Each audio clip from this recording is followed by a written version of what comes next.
Who's this lovely lady? Oh, this is Kelly. Girl, you know me. Oh, hey.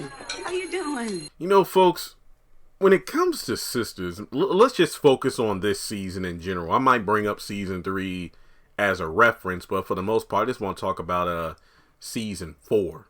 And I know the promos can be misleading. I mean, they're supposed to be. Sometimes things aren't exactly, as they are depicted to us in the 30-second promo, even the end credit promo.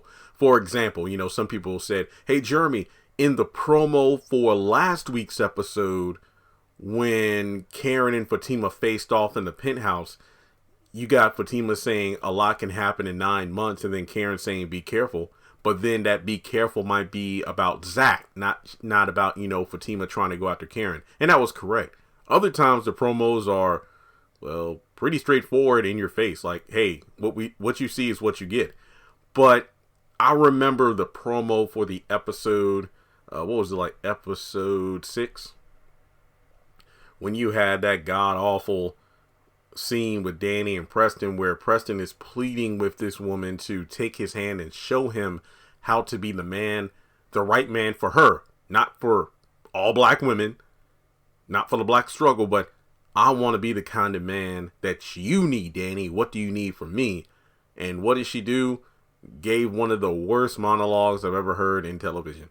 Basically, it felt like, okay, no, it wasn't an awful monologue. It was just the wrong it was a good monologue, but the wrong person in the wrong conversation. I remember watching that episode and saying that it felt like Preston and Danni were having two different conversations. As I said earlier in the video, he was trying to be the right man for her, where in her mind it felt like she was trying to put the entire black struggle on him, like, you should know everything there is to know about me. You have a lot to learn. Okay, teach me. No, you should know already. What the hell? But in the promo for next week, now we know Andy has asked Danni to have a one-on-one girls' night at the Olive Room for dinner. She's paying. And apparently it's just for girl talk. And I feel like a lot of people agree with me in my video I posted last night regarding the fact that this could be about the whole Gary situation, or perhaps Fatima's information that Zach gave her about how Karen might be carrying Aaron's baby.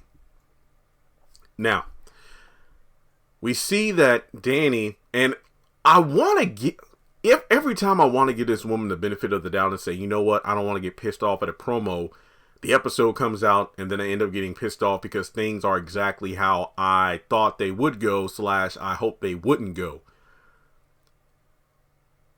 It looks like at the bar area of the Olive Bar, Preston is on a date with a girl named Kelly. Now, in the character depictions for season 4, Kelly is a new character who Preston is dating or on a date with, and Danni interrupts. Now, I don't know what Danni's doing at the bar. Maybe she's just going to get a drink. This is Andy. She's taking care of the bill. Girl, let me go to the bar. And what, you want anything? Okay, I'll be right back. So if she goes over there and, gets a drink, and then Preston just so happens to be there, yeah, that's awkward. Regardless, I mean, my thing about it is this. Well, I can't really speak on it because I don't have that many experiences where, no, actually I don't, where an ex-girlfriend, I've only had 2 girlfriends in my life. One when I was a kid. That was like a little church puppy love thing. And then another in high school, but it only lasted like a couple of months. Yeah, so I can't say that I've ever kept up a friendship with an ex. But there have been plenty of crushes where, yeah, rejection, and then we're still friends with whatever. But I know sometimes I still get a pit in my stomach if, let's say, I see someone who rejected me, and, they're in a relationship, they're married or whatever. I don't want to talk to them. I know it might seem immature, but it's like, you know what? Nah, I'm good. There's really no need. I mean, if they approach me, hey, well, then again, that has happened since I've gotten some sort of, and I use this word extremely, humbly, because I know I'm not super big, but fame, if you will, from being on TV a couple times, being in some newspapers, and just the success of the channel and self-employment. Yeah, I've had, well, mainly like high school and some college girls, from back in the day who rejected me kind of approach me either in person or even online. Well, obviously, not as much since I've been home because, I don't really go out, but, like either online, like on LinkedIn, for example, if I post, oh, my channel did this last month, like, oh, the numbers are up in terms of views and whatnot. Yeah, I've had people, like DM me, and I'm talking like folks I haven't talked to like in 5-10 years. But the basis is leave that door closed. I mean, if there's really no need to approach that person, there's really no need. And I say all that to say, why the hell is Danni going up to Preston? Preston is trying to move on. And the more this season goes on, the more Danni is showing Karen traits. And it's ridiculous to me because you have Danni who is like, you know what, no. Karen called me, told me to come down to the salon, and she just wants to give me some mess because she's miserable. I don't want any of that. But now it's like Danni is showing more Karen traits than anything else. Because what will really piss me off, because based off how it seems that they're sitting at the table, there's two photos, the one photo that was released on BET.com and then the angle from the promo.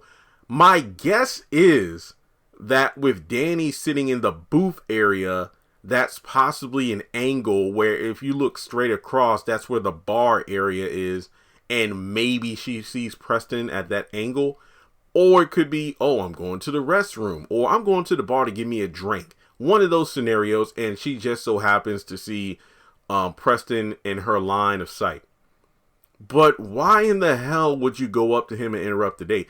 This is no different than Bio going up to Sabrina and Calvin during their date to like flirt and whatnot. I mean, Preston is just trying to mind his own business, have a night with Kelly.